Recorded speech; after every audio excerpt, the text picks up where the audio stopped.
Well, the summer of 2015 seemed like a very historic time. It's when you're one of those moments when you're living something and you realize, I'll look back on this 20 years from now and remember. It was the best of times, it was the worst of times. It started with the best of times, with a very important Supreme Court ruling that legalized same-sex marriage. And I think it all started in my head because I knew that both Ruth Bader Ginsburg and Antonin Scalia were both opera fans and had gone to the opera together and shared that love despite other very big variances in their points of view on life. And then when I read, normally I don't read Supreme Court decisions, I'm not a lawyer, but I read both of Judge Scalia's and Judge Kennedy's commentary and just seeing the different viewpoints. It was interesting juxtaposition, and I imagined a very talented singer, perhaps like Paul Hoteling, an actor as well, being able to kind of juxtapose and bring to life those differing viewpoints. I knew it was a big moment in American history.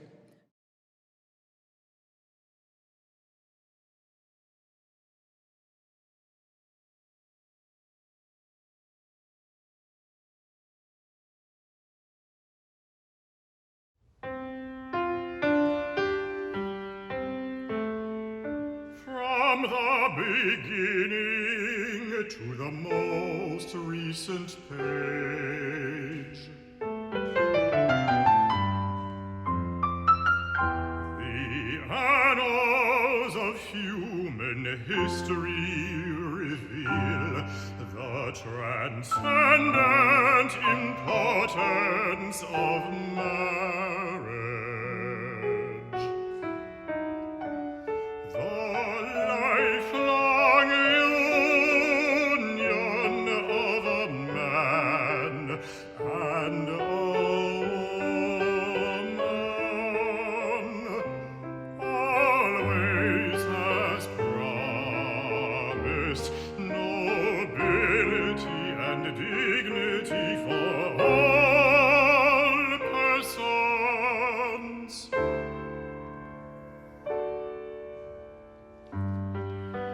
Marriage becomes greater than just the two persons. The history of marriage is one of both continuity and change. For example, marriage was once viewed as an arrangement by the couple's parents. As the role and status of women changed, the institution further evolved. These new insights have strengthened, not weakened, the institution of marriage.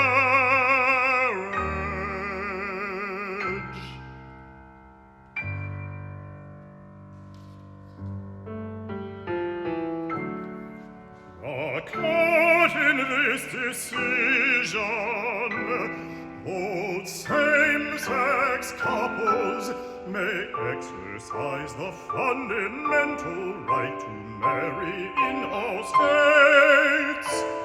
This is true for all persons, whatever their sexual orientation.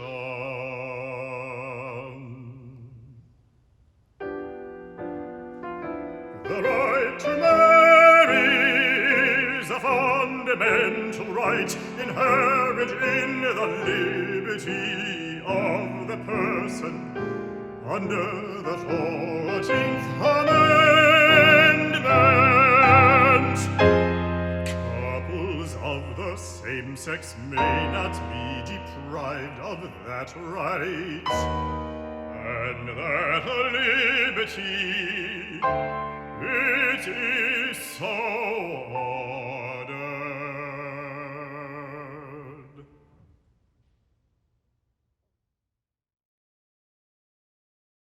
When a composer writes a piece of music, especially for me, I think for any artist, it brings on a very different level of responsibility.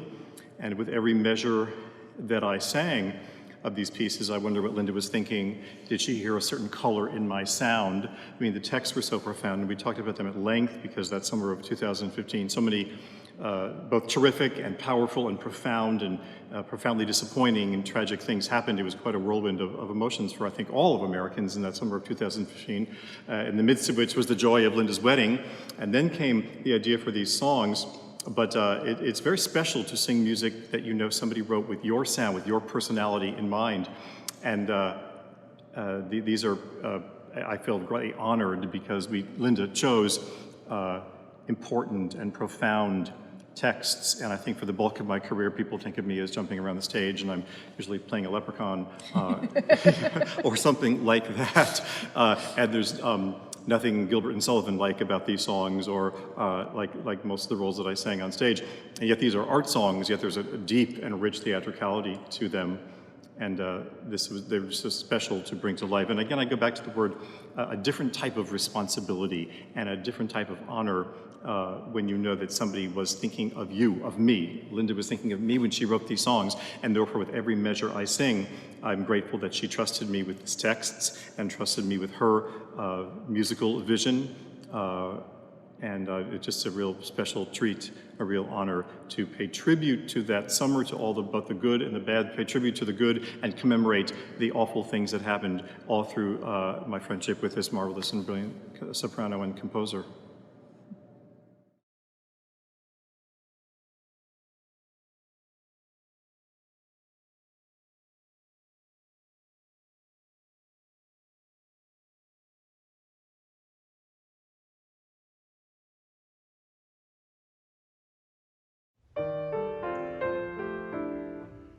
The court's next bit of interpretive jiggery-pokery.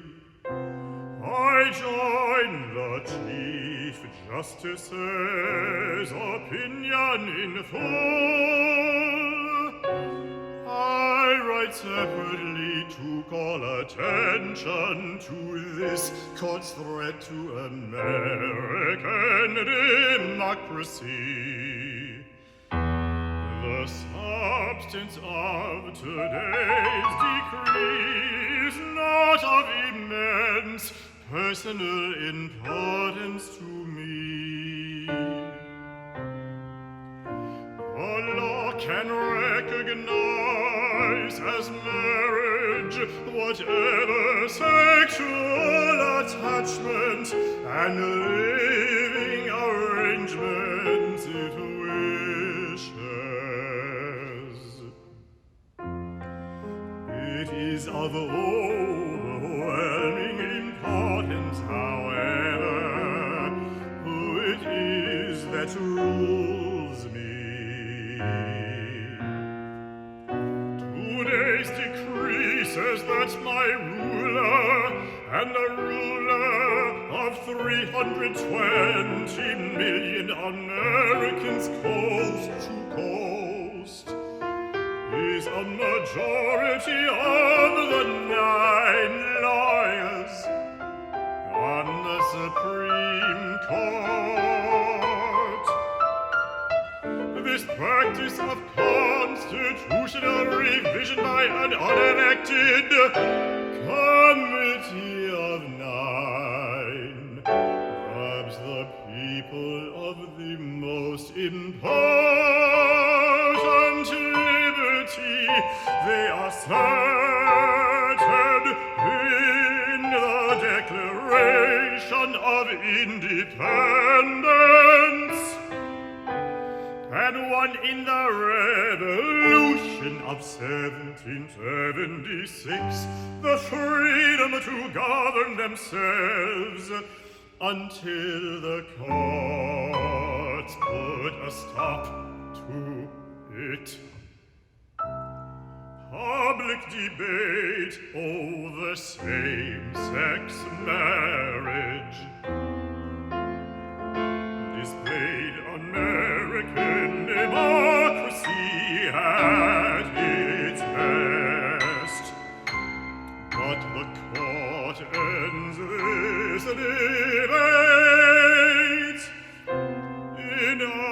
opinion lacking even a thin veneer of law, buried beneath the mummeries and straining to be memorable passages of the opinion, is a candid and startling assertion.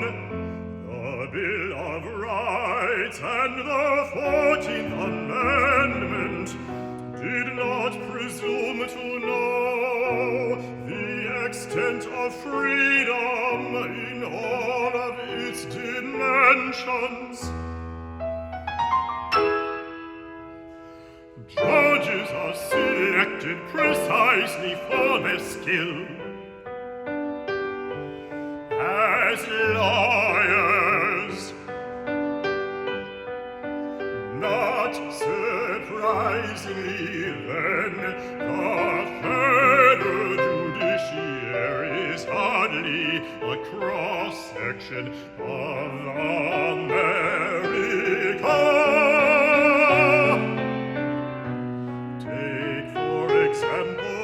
This court, which consists of only 9 men and women, all of them successful lawyers, who studied at Harvard or Yale Law School. For of the 9 are natives of New York City, 8 of them grew up in and West Coast states. Only one hails from the vast expanse in between. Not a single Southwesterner, or even, to tell the truth, a genuine Westerner. California doesn't count. Not a single evangelical or even a Protestant of any denomination. The hubris reflected in today's judicial put. Pure applesauce.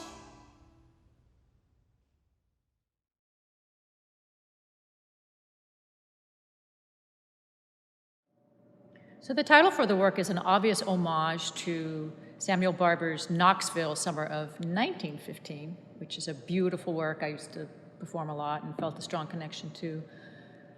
But flags, as I was thinking of the events happening that summer, I kept seeing flags. I remember when they had the Supreme Court decision, when same-sex marriage became legal, there were people on the steps with rainbow flags. It was a great celebration, and that seemed like a new patriotism. And then on the other side, during that summer, with the tragic shooting in Charleston, South Carolina, there was obvious anger and frustration that there was still a Confederate flag on the state capitol building in Columbia, South Carolina. And my husband was born and raised in Columbia, and he told me stories of when he was segregated in a black school, and he lived through desegregation. And it just really brought it home to me, as you know, myself being a Yankee born in upstate New York, things I didn't ever deal with. But the flag, what it represented, particularly to the black community, the Confederate flag, and the fact that it was still there, and I think it was July 10th when it was taken down. So that was a victory. It was an important move for a lot of Americans, a lot of African Americans, but for everyone to say, you know, flags represent something, and in America especially, they represent something. So that flag coming down was a good thing, obviously.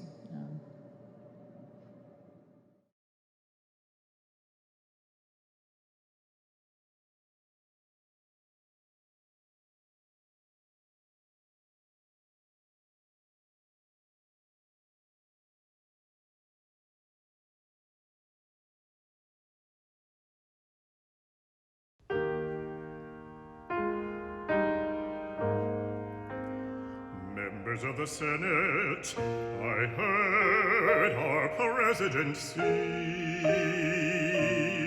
a religious hymn. And then Friday night I watched the White House be lit up in the abomination colors. It's time. We've got amazing grace. We've got people in the stands here of faith. It is time for the church to rise up. It's time for the state of South Carolina to rise up. Chapter 1 is clear. The Bible is clear. This nation was founded on Judeo-Christian principles, and they are under assault by men in black roaches. Robes who were not elected by you. We've got to make a stand.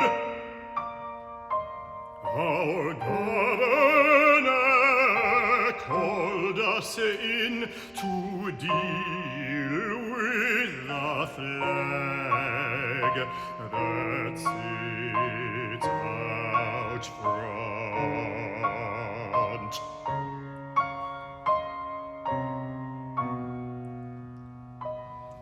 Let's deal with the national sin that we face today. We talk about abortion, but this gay marriage thing, I believe will be one nation gone under. Like President Reagan said, if we're not one nation under God, we'll be one nation gone under. And to sanctify living and behavior from the 5 judges, it's time for us to make our stand. Church, and we're not doing it.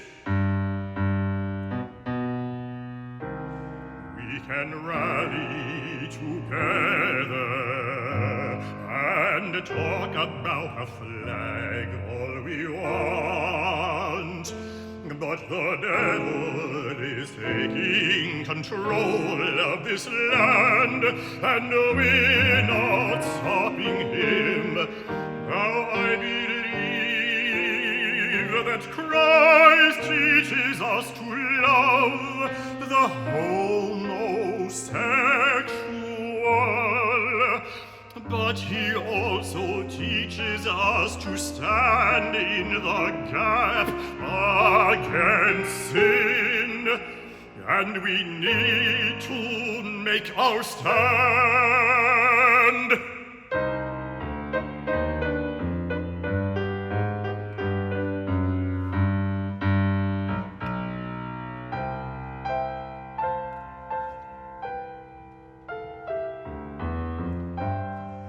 It's offensive to me that they would take my heritage and make it into a Holocaust-era type description.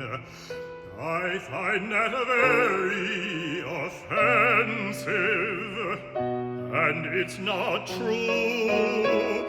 The Southern heritage, the Confederate heritage, is very honorable.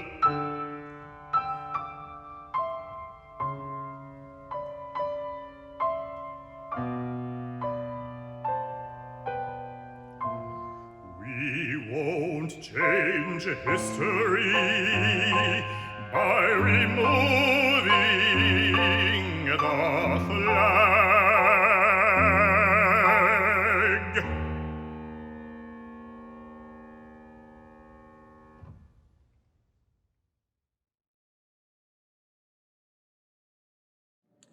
Later that month, again, we're talking about June 2015, I got married later in life, joyous day. And I never forget the date, of course, like most people when you get married, your anniversary, June 17th, 2015. Beautiful, happy day, everything I ever dreamed it could be.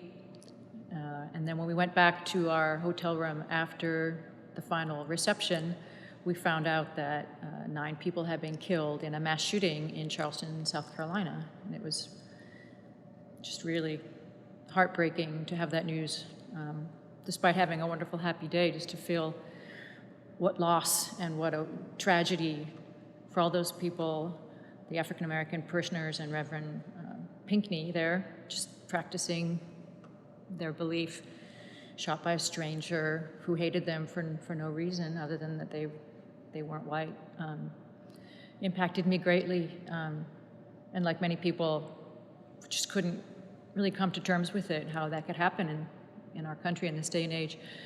And then when they had the funeral, or the memorial service for the Reverend at his church, President Barack Obama was there.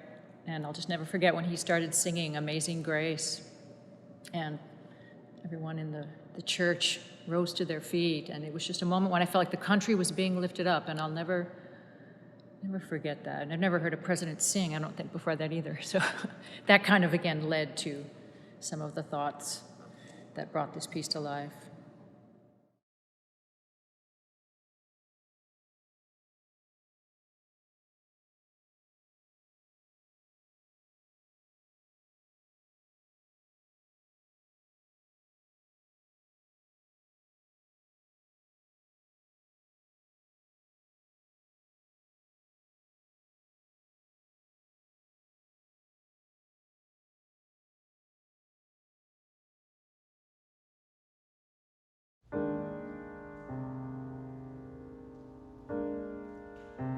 We do not know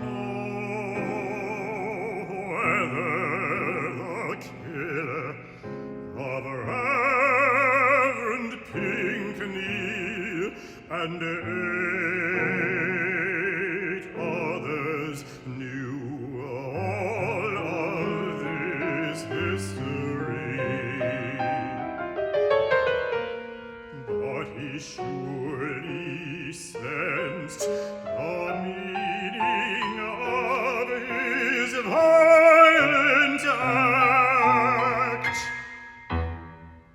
It was an act that drew on a long history of bombs, arson, and shots fired at churches, not random, but as a means of control to terrorize and oppress.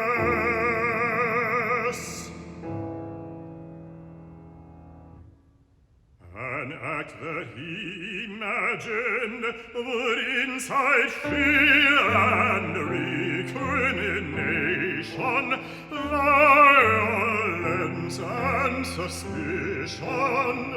An act that he presumed would deepen divisions that race back to our nation's original sin.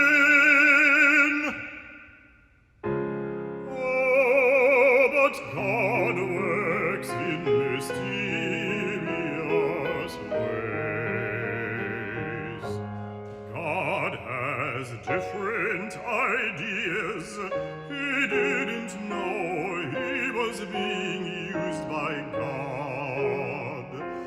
Blinded by hatred, the alleged killer could not see the grace surrounding Reverend and Pinckney and the Bible study group. The light of love that shone as they opened the church door and invited a stranger to join in their prayer circle. The alleged killer could have never anticipated the way the families of the fallen would respond when they saw him in court. In the midst of unspeakable grief, with words of forgiveness, he couldn't imagine that. The alleged killer could not imagine how the city of Charleston, how the state of South Carolina, the United States of America would respond not merely with revulsion at his evil act, but with big-hearted generosity and more importantly, with a thoughtful introspection and self-examination that we so rarely see in public life. Blinded by hatred, he failed to comprehend what Reverend Pinckney so well understood. The power of God's grace.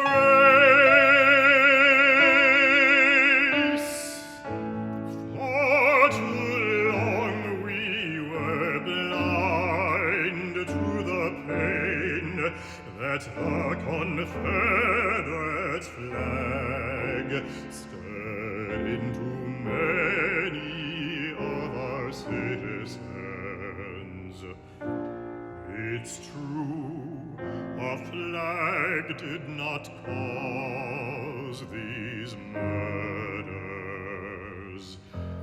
but as people from all walks of life, Republicans and Democrats now acknowledge, as we all have to acknowledge, the flag has always represented more than just ancestral pride. For many, black and white, that flag was a reminder of systemic oppression and racial subjugation. We see that now.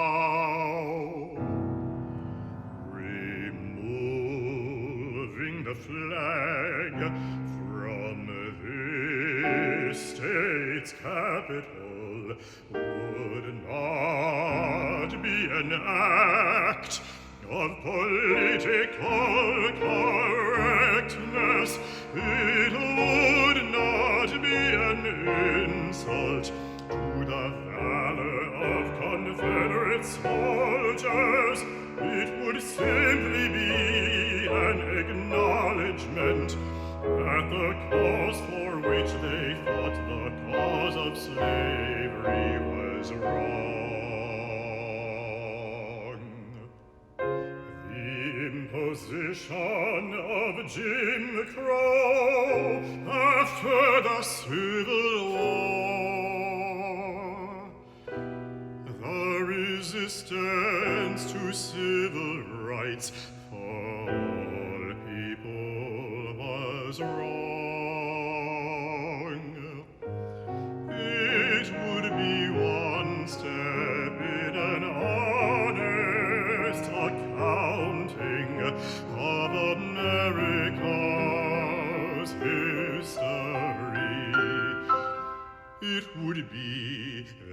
expression of the amazing changes that have transformed this state and this country for the better, because of the work of so many people of goodwill, people of all races striving to form a more perfect union by taking down this flag.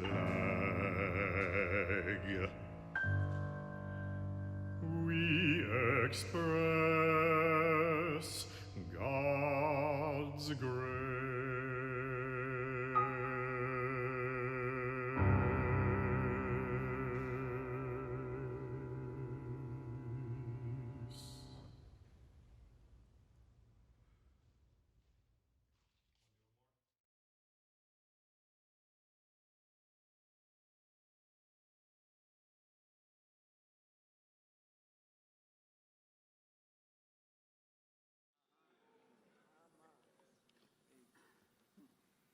Amazing grace.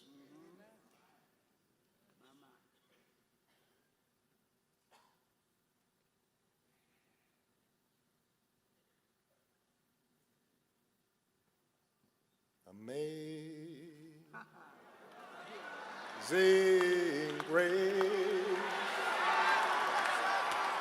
How sweet the sound